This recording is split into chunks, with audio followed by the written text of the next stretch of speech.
వికారాబాద్ లో మహిళా కానిస్టేబుల్ దివ్య ఆత్మహత్య చేసుకోవడం కలకలం రేపింది. ప్రస్తుతం ధారూరు పోలీస్ స్టేషన్ లో రైటర్ గా విధులు నిర్వహిస్తుంది. తన ఇంట్లో ఫ్యాన్ కు ఉరేసుకుని ఆత్మహత్య చేసుకుంది. ఘటనపై కేసు నమోదు చేసుకుని దర్యాప్తు చేస్తున్నారు పోలీసులు. దివ్య మృతదేహం వద్ద సూసైడ్ నోట్ ను స్వాధీనం చేసుకున్నారు. పూర్తి డీటెయిల్స్ మా ప్రతినిధి సుజాత అందిస్తారు.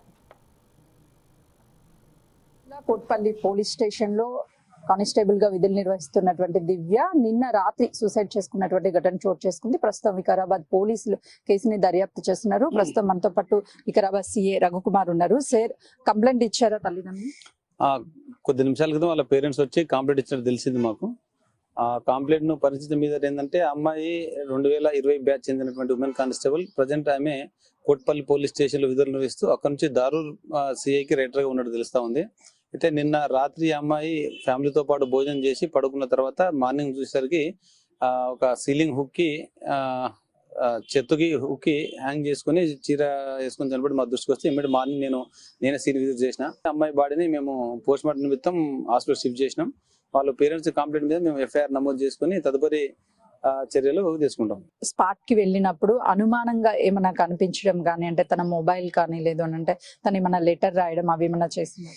నేను సీన్ కి వెళ్ళిన తర్వాత అక్కడ అనుమానాస్పదంగా అయితే ఒక ఫోన్ ఒకటి ఉన్నది, రెగ్యులర్ నార్మల్ వాడేది. దాంతో పాటు ఒక సూసైడ్ నోట్ దొరికింది.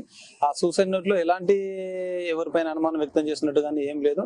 అమ్మ, నేను చనిపోతున్నా, క్షమించండి, నా చావుకి ఎవరు కారణం కాదు, డాడీ ఉంటే బాగుండేది, డాడీ లేనందుకు బాధ ఉంది మనకు, కాబట్టి నేను చనిపోతున్నా, నా చావు మీద ఎవరికి అనుమానం లేదు, ఎవరి ప్రోద్బలం చనిపోతలేదని రాసింది. కుటుంబ సభ్యులు ఏమన్నా చెప్తున్నారా సార్ ఎందుకు చనిపోయింది దివ్య? కుటుంబ సభ్యులు ప్రస్తుతం అయితే వాళ్ళు బాధలు ఉన్నారు. మేము కూడా ఇంకా వాళ్ళతో ఇంటరాక్ట్ కాలేదు. వన్స్ ఒకసారి పిటిషన్ తీసుకున్న తర్వాత వాళ్ళ ఫ్యామిలీతో మాట్లాడి వాళ్ళు ఎలాంటి కంప్లైంట్ ఇస్తారో, ఎలాంటి అలిగేషన్ చేస్తారో దాని విధంగా మేము చర్యలు తీసుకొని ఖచ్చితంగా వాళ్ళకు న్యాయం చేస్తాం. చాలా మందికి ఇటువంటి ఇష్యూస్ అయిన వాళ్ళు పోలీస్ స్టేషన్కి వస్తే మేమే కౌన్సిలింగ్ చేసి మేమే వాళ్ళని ఓదార్చి వాళ్ళని కాపాడే వృత్తి మాది. సో ఒక అమ్మాయి మా దగ్గర పనిచేసే అమ్మాయి ఇలా చనిపోవడం మాకే బాధాకరంగా ఉంది. ఇప్పుడు ఆమెకు వచ్చిన సమస్య, ఆమెకు వచ్చిన ప్రాబ్లం ప్రపంచంలో ఇప్పటిదాకా ఎవరికి రానటువంటిది ఏం కాదు. సో ఇటువంటి సమస్యలు వచ్చినప్పుడు మనకంటే ముందు వాళ్ళు ఎలా ఫేస్ చేసారు, అటువంటి వాళ్ళ అనుభవాలు తెలుసుకొని మనం చేసుకున్నట్టు చిన్న చిన్న తప్పుల నుంచి మనం బయటపడితే ఒక నిండు ప్రాణం బయటపడేది. కాబట్టి మీకు ఇంకా మిగతా వాళ్ళు చెప్పేది ఏంటంటే, మీకు కూడా ఎవరికైనా ఇటువంటి సమస్యలు ఉంటే దయచేసి మీ పేరెంట్స్ కానీ, ఫ్రెండ్స్ కానీ, కొలీగ్స్ కానీ తెలపండి.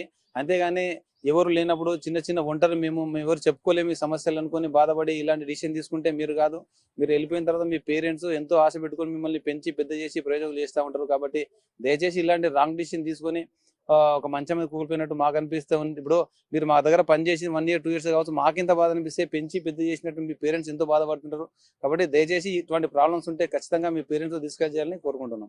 ఎగ్జాక్ట్లీ మీరు ఒక పాయింట్ చెప్పారు. ఎందుకంటే 9 నెలల నుంచి 1 year పాటు మీకు ట్రైనింగ్ ఉంటుంది. ఎంతో మందికి మీ డ్యూటీలో ఉన్నప్పుడు కౌన్సిలింగ్ ఇస్తూ ఉంటారు.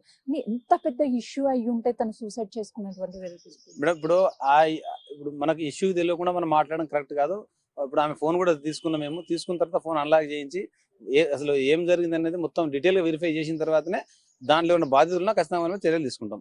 ఫైనల్లీ సార్, వాళ్ళ కుటుంబ సభ్యులు ఆరోపిస్తుంది ఏంటి అని అంటే, కానిస్టేబుల్ గా పనిచేస్తున్నాడు వేరొక వ్యక్తి, పెళ్లి చేసుకోవాలని తన ప్రెజర్ తీసుకురావడం వల్ల సూసైడ్ చేసుకుంది అని చెప్పాను. అదేమన్నా మీ దృష్టికి వచ్చింది? ఇప్పటిదాకా నా దృష్టికి రాలేదు మేడం. వాళ్ళు అంటున్నారు, బట్ కానీ ఆ యాంగిల్ కూడా వెరిఫై చేసి ఖచ్చితంగా ఆ అబ్బాయి ఇన్వాల్వ్మెంట్ ఉందా లేదా, ఇద్దరికి మధ్యలో ఏమన్నా చాటింగ్ ఏమైనా జరిగితే ఎలాంటి చాటింగ్ జరిగింది అనే ప్రతి ఒక్క డీటెయిల్ వెరిఫై చేసిన తర్వాత ఖచ్చితంగా అబ్బాయి బాధితులకి న్యాయం తీసుకుంటాం. లేదు అంటే దాని ప్రకారం యాక్షన్ తీసుకుంటాం.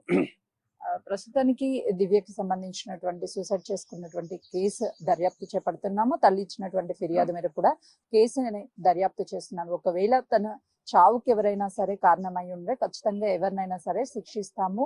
పోలీస్ విధుల్లో ఉన్నటువంటి దివ్య లాంటి వాళ్ళు ప్రతి ఒక్కరు కూడా చాలా మెంటల్లీ, ఫిజికల్లీ చాలా స్ట్రాంగ్ గా ఉంటారు. కానీ దివ్య అలాంటి నిర్ణయం ఎందుకు తీసుకుందనేది అర్థం కానటువంటి ప్రశ్నగా మారింది. తన మొబైల్ ని కూడా స్వాధీనం చేసుకున్నాం. మొబైల్లో ఉన్నటువంటి డేటానంతా చూసిన తర్వాత మెసేజెస్, కాల్స్ ఆధారంగా ఎవరైనా సరే కాల్ చేసి తనని ఒత్తిడి చేశారా, నిజంగానే మ్యారేజ్ చేసుకోవాలి అని చెప్పేసి కానిస్టేబుల్ గా పనిచేస్తున్నటువంటి వ్యక్తి తన మీద ప్రెజర్ తీసుకొచ్చాడు, వీటన్నిటిని కూడా ఇన్వెస్టిగేషన్ చేస్తున్నాము. ఎవరు కారకులైనా వాళ్ళ మీద కఠిన చర్యలు తీసుకుంటాము అని చెప్పేసి వికారాబాద్ సిఐ చెప్తున్నారు. కెమెరామెన్ హరీష్ తో సుజాత, వికారాబాద్.